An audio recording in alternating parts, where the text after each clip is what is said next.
Monsieur le Président de la Commission nationale des droits humains, Monsieur le coordinateur de la cellule d'analyse et d'évaluation des politiques publiques, Madame, Monsieur les conférenciers, distingués invités, merci de l'honneur que vous nous faites à travers votre participation à la présente activité qui rentre dans le cadre des actions quotidiennes que nous avons l'habitude de faire à l'occasion des grands événements. Aujourd'hui, cela fait 27 ans, jour pour jour, qu'on peut dire entre guillemets le vent de la démocratie, on peut se le permettre, à souffler au Niger à travers, n'est-ce pas, l'avènement de la conférence nationale souveraine, dont l'importance est reconnue et soulignée par notre Constitution à travers son préambule. Aujourd'hui, cela fait 27 ans que toutes les formes vives de la nation se sont retrouvées au Palais du Congrès du 29 juillet au 3 novembre 1991 pour parler, discuter, échanger de la marche de la nation, de la vie politique, sociale et économique de notre pays. Donc, il est extrêmement d'une grande importance pour nous en tant qu'organisation de défense des droits humains et surtout organisation dont les membres sont à plus de pratiquement à 100% jeunes, de parler de la conférence nationale qui a eu lieu il y a 27 ans de cela.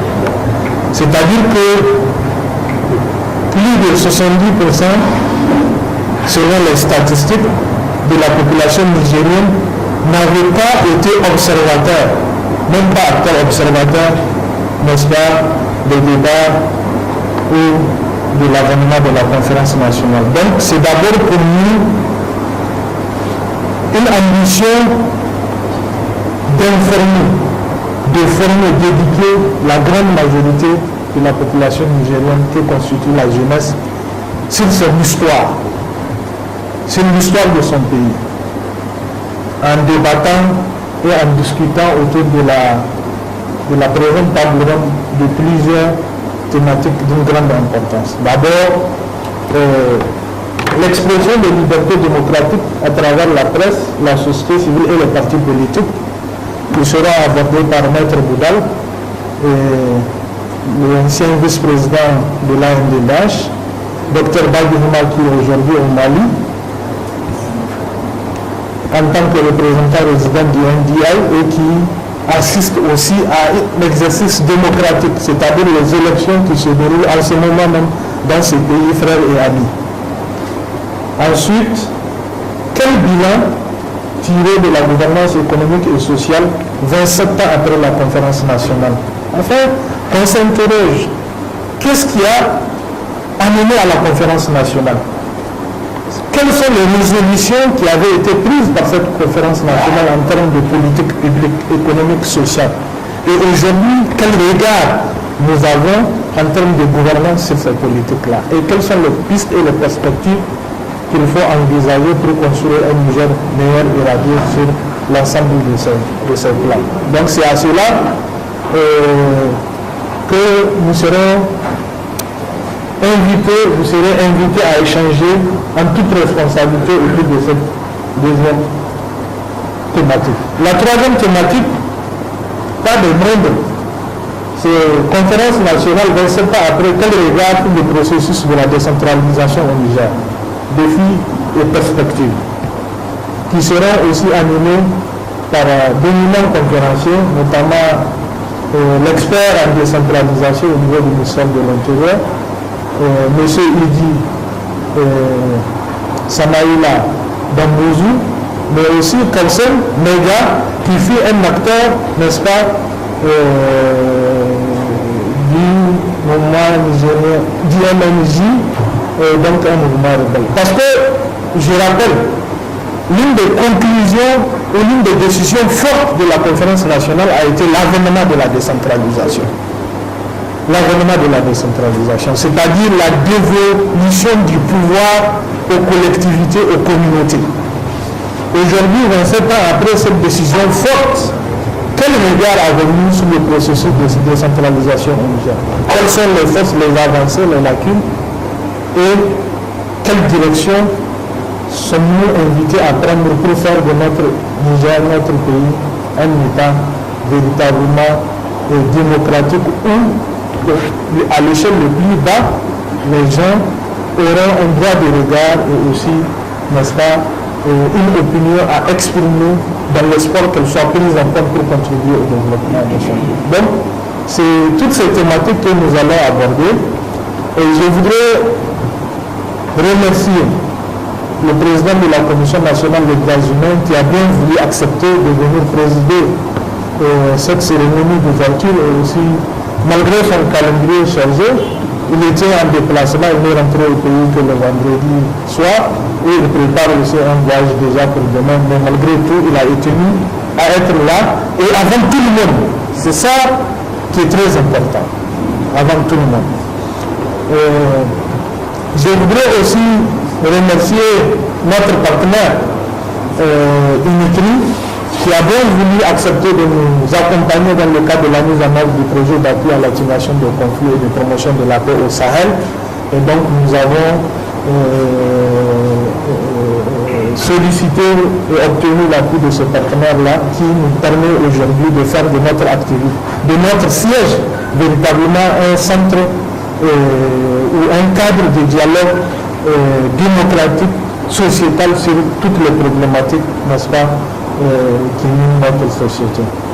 Monsieur le Président, je disais dans mon introduction, si je me le permettais, si vous pouvez me le permettre, que la conférence nationale a été le déclic de l'avènement de la démocratie dans notre pays et de l'état de droit. Les gens ont rêvé, nous avions rêvé à travers la conférence nationale. Aujourd'hui, 27 ans après, certes, il y a eu des progrès, des efforts ont été faits et enregistrés, notamment sur différents plans, en termes de liberté d'expression, en termes de liberté d'opinion. Cependant, comme cela a été souligné, je me réjouis dans le rapport 2007 de votre institution qui a la mission de promouvoir et de protéger les droits humains. Beaucoup de défis restent encore à relever. Vous le savez, cette activité intervient seulement quelques jours après quand même la libération d'un père des défenseurs des droits humains qui avait passé 4 mois en prison. Et aujourd'hui, la décision de la justice qui a consisté quand même, en dépit de quelques condamnations, à permettre à nos camarades de retrouver leur famille et d'être dans la route du combat pour la défense des droits humains est un bon signe. Et je pense qu'il faut s'en féliciter, mais aussi il faut déplorer que si nous avions intériorisé et que si nous étions en phase, je voudrais parler de tous les acteurs, des décideurs, des acteurs de la société civile que nous sommes, ces arrestations n'auraient même pas eu à intervenir. Parce qu'il s'était tout simplement agi d'exprimer, n'est-ce pas, des opinions pour exprimer son mécontentement, son déphasage avec des politiques publiques, n'est-ce pas, adaptées notamment à travers la loi des finances. Et le socle de la démocratie, c'est justement de permettre aux citoyens et à la société civile d'avoir un regard critique sur les politiques publiques afin de les améliorer et que cela ne devrait pas être vu pour nous comme étant une opposition et qui doit déboucher sur des comptes à régler. Et je pense qu'il est extrêmement important aussi parce que l'une des décisions fortes de la conférence nationale, sinon la conférence nationale avant tout était un événement politique. C'était un acte politique. Mais aujourd'hui, Monsieur le Président, il il est inquiétant et regrettable de constater la rupture de dialogue qu'il y a sur le plan politique. Et entre des acteurs qui étaient aussi les acteurs majeurs de la conférence nationale. Il est extrêmement important, comme nous suivons l'actualité et que nous avons vu ce qui s'est passé au Kenya, entre le président kenyan et les autres acteurs, je pense que cela doit servir de tel pour notre pays. Cela doit nous inspirer. Quand nous avons vu ce qui s'est passé en dépit de tout et de la caricature qu'on peut faire au président américain Donald Trump avec le président nord-coréen, on doit s'en convaincre que le dialogue est l'arme la plus indiquée qui donne des solutions à des différends. C'est pour cette raison, pour conclure, Monsieur le Président, nous invitons honnêtement tous les acteurs de la vie publique, politique, économique et sociale de notre pays à cultiver le dialogue, à chercher des solutions à leurs différends par le dialogue. Car le Niger est notre seul pays. Et en dehors du Niger, on n'a aucun autre pays.